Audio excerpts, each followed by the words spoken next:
Hi, this is Adam. Welcome to the Athlete's Pursuit of Excellence training vlog number 12. This week the vlog will be divided into 5 parts that will help you be the best athlete you can possibly be. The first part will analyze my physical training. This week we will look at how I was able to do more than 28 hours of training on the bike while making sure to do specific and quality intervals session. Then I'm going to describe the strength training exercise of the week. This week it's a single-legged hip lift with the opposite legs fully extended. After that, I'm going to share the album that I listen to the most on the bike, and I will finish the vlog by answering a question that comes up very often. This week we're talking about how to manage your carbohydrate, fat and protein intake depending on your training and your goals. So just before I start, if you're interested, I have a few places left in my private training program. So the general information is on my Patreon, or you can always contact me by email if it's easier for you. So okay, let's start this. So physical training, this week I had a lot of volume and a lot of intensity. So Monday I started the week with a 4-hour on the bike, so 2 hour on the fat bike at about 134 BPM average, followed by a 2-hour interval session on Zwift, where the objective was to work on short effort. Tuesday I did a 4 hour 30 on the bike. I started the training on the fat bike to build up fatigue, and I ended the training with PAB training, where the objective was to simulate the end of the race, so to do interval just below and above my threshold on tired legs. Wednesday I did an endurance session on the fat bike. Here the goal was really to keep it easy and only to add hours of training without building too much fatigue. Thursday I did a little less than 3 hours, a shorter day, so 1 hour on the fat bike followed by a short interval session on the TT. The goal here was really to work on my TT zone, so for about 30 minutes. So I did 8 times 4 minutes at around 410 and 420 watts. So as you can see here, I preceded the workout with a specific time trial warm-up to really make sure that I simulated the same sensation that I have just before a TT. Friday I did a 5-hour endurance ride on the fat bike, again without any intensity or objective. The primal thing was really to just add hours. Saturday I did a big 3-hour 50 workout on Zwift. So I started this training with 30 minutes at 80% of my FTP, so around 335 watts for me, followed by 4 times 5 minutes, where the 5 minutes were divided into 2 blocks of 2 minutes 30. So 2 minutes at 375 watts and 30 seconds at 500 watts. And then I followed that with 6 times 2 minutes. The 2 minutes were divided into super short intervals. So the first 10 seconds was a sprint, after that 50 second hard, after that 15 second easy, after that 15 second 500 watts, after that 15 second easy, and I finished it with a 15 second maximal sprint. And finally I ended the week smoothly with a 2-hour easy on the time trial bike. So overall, it gives me a week, a pretty big week of 28 hours and 27 minutes of training with a total effort of 1,139 TSS. So now for the strength training exercise of this week.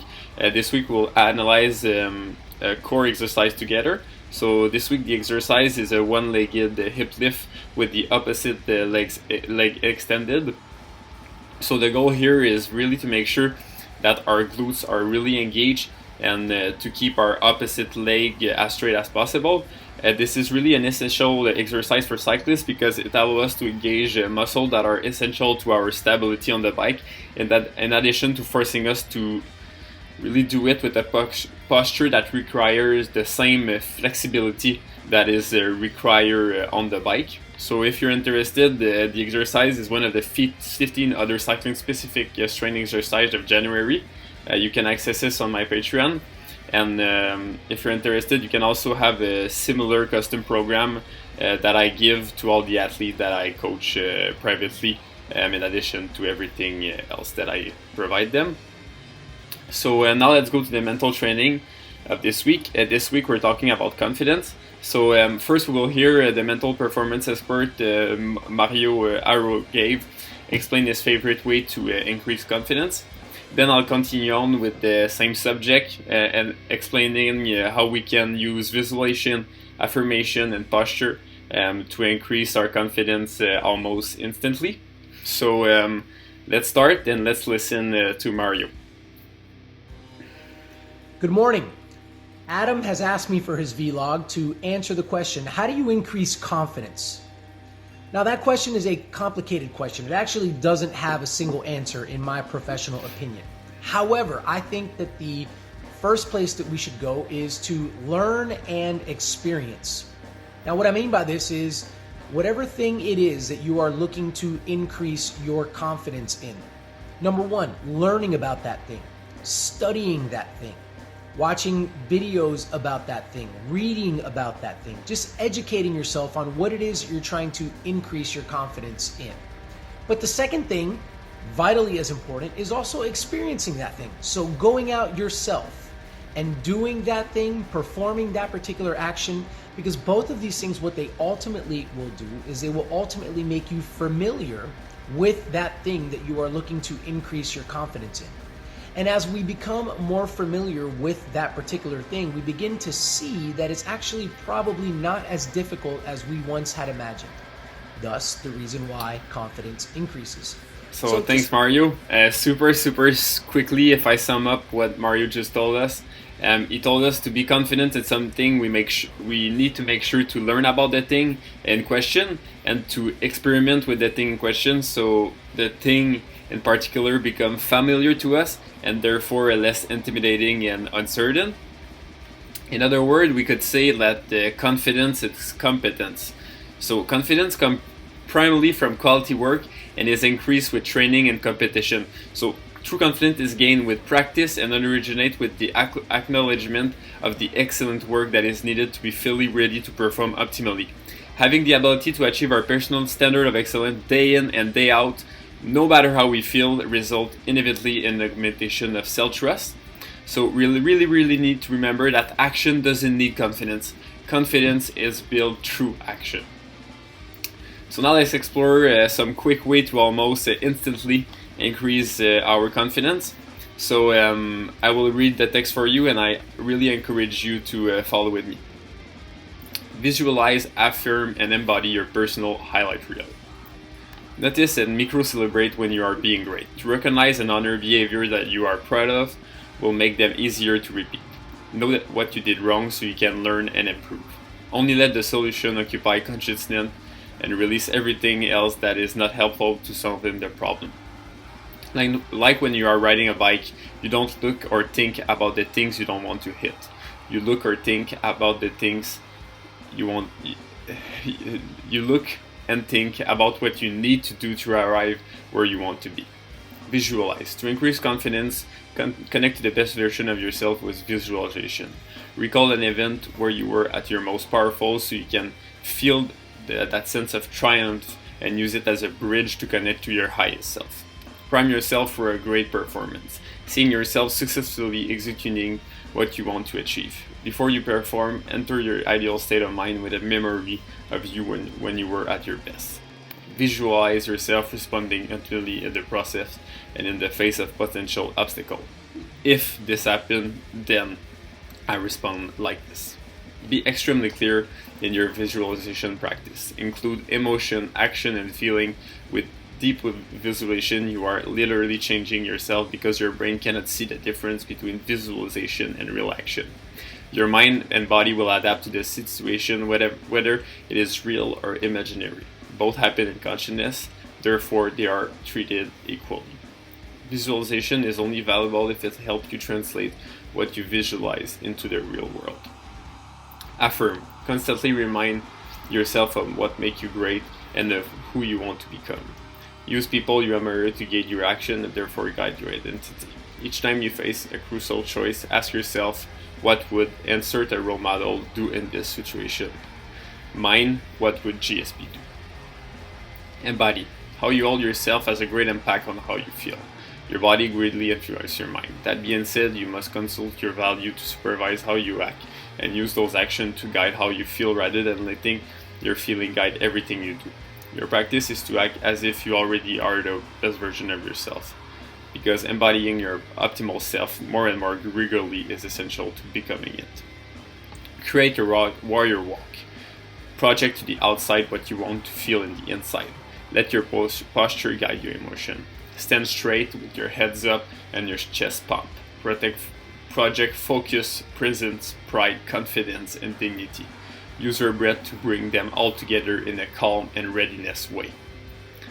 So that's it for this week's mental training.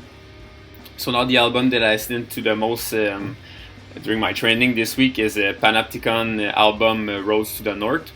Panopticon is an atmospheric one-man black metal group composed only of multi-instrumentalist, vocalist, and composer Austin Lund.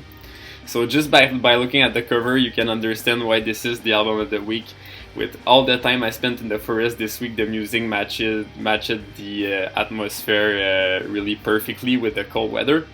So the album is really a mixture of black metal, bluegrass, and American folk, and I really strongly suggest it.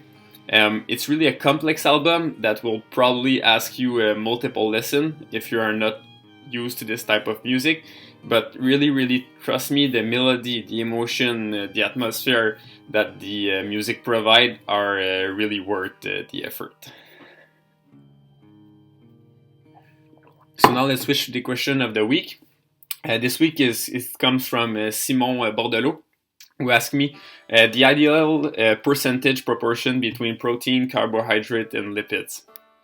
So briefly, I would tell you that it really depends on the time, the intensity, and the objective.